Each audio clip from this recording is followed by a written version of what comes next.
দর্শক, এই মুহূর্তে এভার কেয়ার হাসপাতালের সামনে রয়েছেন সহকর্মী আফজাল হোসেন। আমরা সরাসরি চলে যাচ্ছি তার কাছে।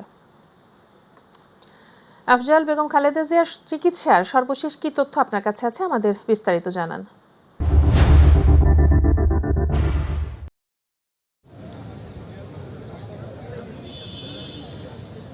সাবরিনা, রাত ৮টার কিছুক্ষণ পরে এখানে আজকে এভার কেয়ার হসপিটালে প্রবেশ করেছেন বিএনপির ভারপ্রাপ্ত চেয়ারম্যান তারেক রহমানের সহধর্মিণী ডাক্তার জোবাইদুর রহমান।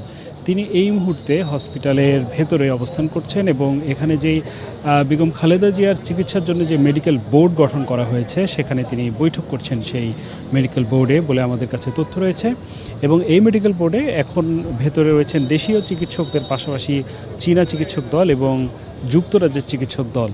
এবং বেগম খালেদা জিয়াকে বিদেশে পাঠানোর বিষয়ের তথ্য, সবশেষ তথ্য হলো যে এই মুহূর্তে ওনাকে যে এয়ার অ্যাম্বুলেন্সে আজকে পাঠানোর কথা ছিল সেটিতে কিছু যান্ত্রিক ত্রুটি দেখা দেয়। আরেকটি নতুন এয়ার অ্যাম্বুলেন্স আসছে জার্মানি থেকে, সেটিও আসছে কাতার সরকারের ব্যবস্থাপনায়। এটা আগামীকাল নাগাদ ঢাকায় পৌঁছবে বলে আশা করা হচ্ছে। এবং সব কিছু ঠিকঠাক থাকলে, অর্থাৎ বেগম খালেদা জিয়ার শারীরিক পরিস্থিতি এয়ার ট্রাভেল করার মতো যথোপযুক্ত থাকলে আগামীকাল রাতে অথবা রবিবার তাকে ইংল্যান্ডের উদ্দেশ্যে নিয়ে যাওয়া হতে পারে। এবং তাকে কেন্দ্র করে আমাদের এই এভার কেয়ার হসপিটালের সামনে বিভিন্ন সুধীজন ভিড় করেছেন। তাদের সাথে তারা প্রত্যাশা করছেন, তাদের দোয়ার কথা জানাচ্ছেন। এবং সারা দেশে আজকে জুমার নামাজের পরেই নেতাকর্মীরা সহ বিভিন্ন মসজিদে দোয়া হয়েছে।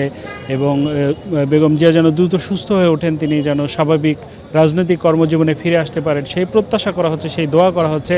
আমি এমন একজনকে সাথে কথা বলবো যিনি ঢাকার বাইরে থেকে এসেছেন শুধুমাত্র এখানে তার বেগম খালেদা জিয়ার প্রতি শুভেচ্ছা জানাতে, দোয়া জানাতে। আমরা একটু কথা বলতে চাই, আপনি এখানে কেন এসেছেন, কোথা থেকে এসেছেন? আসসালামু আলাইকুম, আমি কুমিল্লা থেকে এসেছি। আমি দেশনেত্রী বেগম খালেদা জিয়ার জন্য দোয়া করতে এখানে আসছি। আমাদের কুমিল্লাতে আমি দোয়া করি উনি যেন আমাদের মাঝে তাড়াতাড়ি সুস্থ হয়ে ফিরে আসে। তিনবারের সাবেক প্রধানমন্ত্রী আমি জন্মের পরে এরকম দেখি নাই।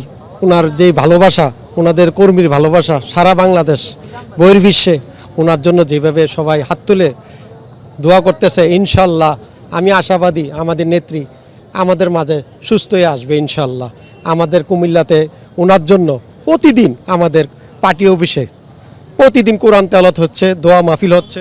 জি, যেমনটি শুনছিলেন, আসলে কুমিল্লা সহ সারা দেশে এই দোয়া মাহফিল হচ্ছে। বিশেষ করে আজকে যেহেতু শুক্রবার ছিল, জুমার নামাজের পরে প্রতিটি মসজিদে তার জন্য দোয়া হয়েছে। এবং এছাড়া অন্যান্য ধর্মাবলম্বী যারা আছেন তারাও তাদের জন্য বিশেষ প্রার্থনা করছেন। তো এই ছিল সাবরিনা, রাজধানীর এভার কেয়ার হসপিটালের সামনে থেকে সবশেষ পরিস্থিতি। আফজাল, আপনাকে ধন্যবাদ।